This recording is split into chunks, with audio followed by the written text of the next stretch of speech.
ಯೇಸುವಿಗೆ ಸ್ತೋತ್ರ. ಇಂದು 2 ಅಕ್ಟೋಬರ್ 2025. ಎಲ್ಲರಿಗೂ ಶುಭ ಮುಂಜಾನೆ. ಪ್ರಾರಂಭದಲ್ಲಿ ಎಲ್ಲ ನನ್ನ ಆತ್ಮೀಯ ಸಹೋದರ ಸಹೋದರಿಯರಿಗೆ, ತಂದೆ ತಾಯಿಯರಿಗೆ 156ನೇ ಗಾಂಧಿ ಜಯಂತಿಯ ಶುಭಾಶಯಗಳು. First they ignore you, then they laugh at you, then they fight you, then you win. ಮೊದಲು ಅವರು ನಿನ್ನನ್ನು ನಿರ್ಲಕ್ಷಿಸುತ್ತಾರೆ, ನಂತರ ನೋಡಿ ನಗುತ್ತಾರೆ, ಆಮೇಲೆ ಹೋರಾಡುತ್ತಾರೆ, ನಂತರ ನೀವು ಗೆಲ್ಲುವಿರಿ. ಮಹಾತ್ಮ ಗಾಂಧಿ. ಮೋಹನ್ ದಾಸ್ ಕರಮ್ಚಂದ್ ಗಾಂಧಿಯವರು ಅಕ್ಟೋಬರ್ 1869ರಲ್ಲಿ ಪೋರ್ಬಂದರ್ನಲ್ಲಿ ಜನಿಸಿದರು. ತಮ್ಮ ಪ್ರಾಥಮಿಕ ವಿದ್ಯಾಭ್ಯಾಸದ ನಂತರ ಅವರು ಲಂಡನ್ನಲ್ಲಿ 3 ವರ್ಷ ಕಾನೂನು ಅಧ್ಯಯನವನ್ನ ಮಾಡಿದರು. ಅವರು ತಮ್ಮ ಕಾನೂನು ಅಧ್ಯಯನದ ಮುಕ್ತಾಯದ ನಂತರ ಆರಂಭಿಕ ವರ್ಷಗಳಲ್ಲಿ ದಕ್ಷಿಣ ಆಫ್ರಿಕಾದಲ್ಲಿ ಕಾನೂನು ಸಲಹೆಗಾರರಾಗಿ ತಮ್ಮ ವೃತ್ತಿಯನ್ನ ಆರಂಭಿಸಿದರು. ಈ ಕಾಲಘಟ್ಟಗಳಲ್ಲಿ ದಕ್ಷಿಣ ಆಫ್ರಿಕಾದ ಸಮಾಜದಲ್ಲಿ ಪಿಡುಗಾಗಿದ್ದ ತೀವ್ರ ಅಸಮಾನತೆಯನ್ನು ಕಣ್ಣಾರೆ ಕಂಡರು ಹಾಗೂ ವೈಯಕ್ತಿಕವಾಗಿ ಅನುಭವಿಸಿದರು.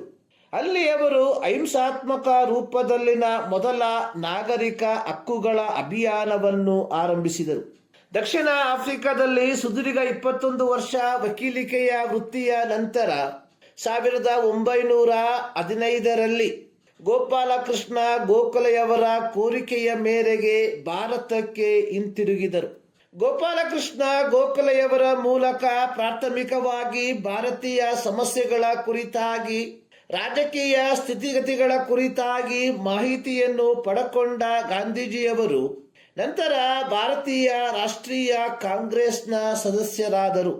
ನಂತರ 1917ರಲ್ಲಿ ಚಂಪಾರಣ ಆಂದೋಲನ, 1918ರಲ್ಲಿ ಖೇದ ಆಂದೋಲನ, 1919ರಲ್ಲಿ ಖಿಲಾಫತ್ ಚಳುವಳಿ, 1921ರಲ್ಲಿ ಅಸಹಕಾರ ಚಳುವಳಿ, 1930ರಲ್ಲಿ ಉಪ್ಪಿನ ಸತ್ಯಾಗ್ರಹ, 1942 ಭಾರತ ಬಿಟ್ಟು ತೊಲಗಿ ಚಳುವಳಿ, ಹೀಗೆ 10 ಹಲವು ಅಹಿಂಸಾ ಮಾರ್ಗದ ಆಂದೋಲನಗಳ ಮೂಲಕ 1947 ಆಗಸ್ಟ್ 15ರಂದು ನಮ್ಮ ದೇಶಕ್ಕೆ ಬ್ರಿಟಿಷರ ಆಳ್ವಿಕೆಯಿಂದ ಸ್ವಾತಂತ್ರ್ಯವನ್ನ ತಂದುಕೊಟ್ಟರು.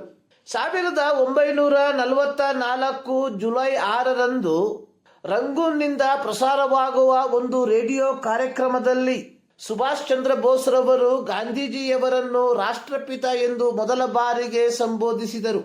ಈ ಹೇಳಿಕೆ ಸುಭಾಷ್ ಚಂದ್ರ ಬೋಸ್ರವರಿಗೆ ಗಾಂಧೀಜಿಯವರ ಮೇಲೆ ಇದ್ದ ಆಳವಾದ ಗೌರವವನ್ನು ಪ್ರದರ್ಶಿಸುವ ಸೂಚಕವಾಗಿತ್ತು. ಮತ್ತಾಯನು ಬರೆದ ಸುವಾರ್ತೆ 5ನೇ ಅಧ್ಯಾಯ 39ನೇ ವಾಕ್ಯ ಭಾಗದಿಂದ ಮಹಾತ್ಮ ಗಾಂಧೀಜಿಯವರು ಆಳವಾಗಿ ಪ್ರಭಾವಿತರಾಗಿದ್ದರು. ವಾಕ್ಯ ಹೇಳುವಂಥದ್ದು, ಕೆಡುಕನನ್ನು ಎದುರಿಸಬೇಡ, ಒಬ್ಬನು ನಿನ್ನ ಬಲಗನ್ನೆಯ ಮೇಲೆ ಹೊಡೆದರೆ ಅವನಿಗೆ ಮತ್ತೊಂದು ಕೆನ್ನೆಯನ್ನು ಒಡ್ಡು.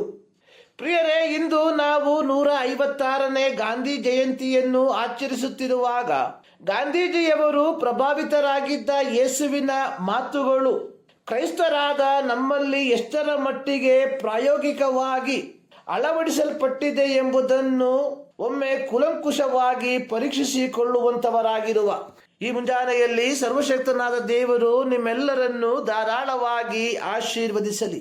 ಮತದಾವರ್ತಿ ನಿಮ್ಮೆಲ್ಲರಿಗೂ 156ನೇ ಗಾಂಧಿ ಜಯಂತಿಯ ಶುಭಾಶಯಗಳು.